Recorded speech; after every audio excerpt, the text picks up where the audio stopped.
Nobel Peace Prize goes to not Donald Trump. At least not this time. Maria Corina Machado out of Venezuela got it. She got the honor. We know her well here on the Trish Regan Show. I know her. She's been instrumental in terms of trying to bring a coalition of opposition together against the communist dictator Nicolas Maduro there in Venezuela. And she's seeing some incremental success, and I think they wanted to reward her for that. But interestingly, she's no dummy. She immediately turned around and dedicated the award to one Donald Trump. So kind of a smart move. I'm telling you, he's still got a chance, though, because we got another one coming up. We got another one coming up, and I think that he's going to get it. And why? Because he went where no one could go before. I mean, Hillary Clinton was laughing about how, he thought he could be the architect of some kind of peace deal in the Middle East. Good luck with that. She was saying, well, look at this. He's bringing them home. That's the cover of the Jerusalem Post. Remember when Hillary said this?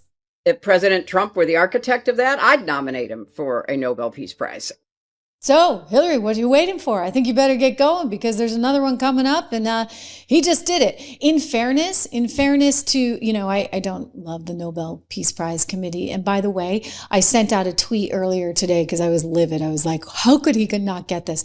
And I've learned a little bit more since then. It turns out that the deadline for submissions was like basically 11 days into the Trump presidency, so that everything had to be in by January 31st. And obviously this peace deal, this peace accord just happened like within the last 24 hours, right? So that means he's still got a shot for the next round. But let's go to Hillary Clinton, because she said she was going to nominate him. And she was asked about it by CBS today. And watching her deliver this answer is kind of funny because, like I said, it's like she's eating a lemon or something. She's like, and she has to say this and she has to give him credit. And it's really hard. It's really hard for Hillary Clinton, which makes it so much better.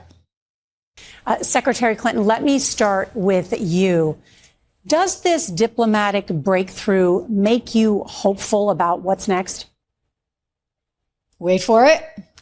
Nora, it does. It's a really significant first step, and I really commend President Trump and his administration, as well as Arab leaders in the region.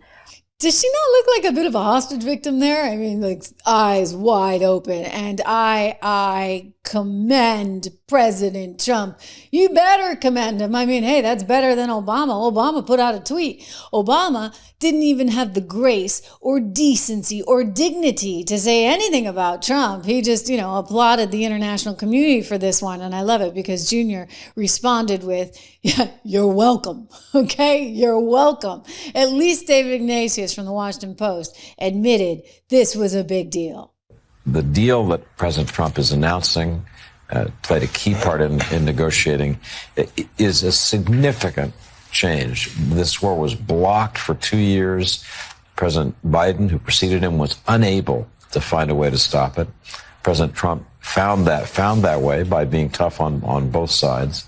And he'll take a victory lap for sure over the next few days, but it's deserved. There's no way that I can see that this would have been done without Trump's pressure in the final hours.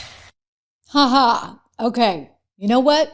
I'm going to tell you why Donald Trump was able to do this where others could not. He understood financial leverage. He had all those tariffs in place. Don't forget how much did the tariffs factor into things. And he held everyone accountable, okay? And he understood that everybody had something they needed. He basically just blew open the barn doors and had a completely different approach than anybody has ever had at the State Department in the last 50 some odd years. And guess what? It worked. It worked. I mean, even ABC News has to admit it. We played this in the short feed.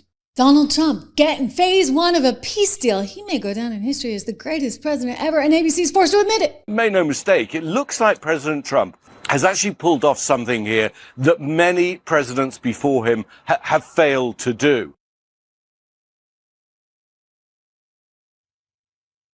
Yeah. Kind of amazing, right? I'll tell you, he's going to get it next time around. He should. The Nobel Peace Prize, and gosh darn it, if he doesn't, maybe Melania does. Melania Trump, amazing. She's working overtime to try and help the children of Ukraine, to help relocate them to their parents. She sent a letter back in August, do you remember this, to Vladimir Putin asking for his assistance and help in this. And he responded to her. And all of a sudden, you're seeing some thawing here. We had kind of hit a dead end in terms of negotiating with Putin. And in walks Melania Trump. Here's the former ambassador to Israel, Michael Oren, talking about it on Fox Today. Listen. Melania Trump's announcement. This is huge for a first lady to be speaking with Vladimir Putin, who, by the way, under the Biden administration could not do a deal with our president and somehow has managed to do this backdoor deal with the first lady of the United States. You'd have to go back to Eleanor Roosevelt to find a first lady who dealt with diplomacy and security issues like this. It's extraordinary. And I think there's a connection between what we just heard with Melania Trump and what's happened in Gaza. What this administration takes every conventional wisdom and breaks it over its knee. The conventional wisdom in the Middle East was you can't make peace unless you first make a Palestinian state. So Donald Trump comes along in 2020 and gets the Abraham Accords. The conventional wisdom in Gaza was first you have to have a ceasefire for a little while and you get some of the hostages back. He turns it around. No, we're going to get all the hostages back first, all at once. And then you're going to have a long ceasefire. Yep. And so this is the secret of the success of the administration in diplomacy, is that they just don't accept the conventional wisdoms and they break them over their knees. Yeah.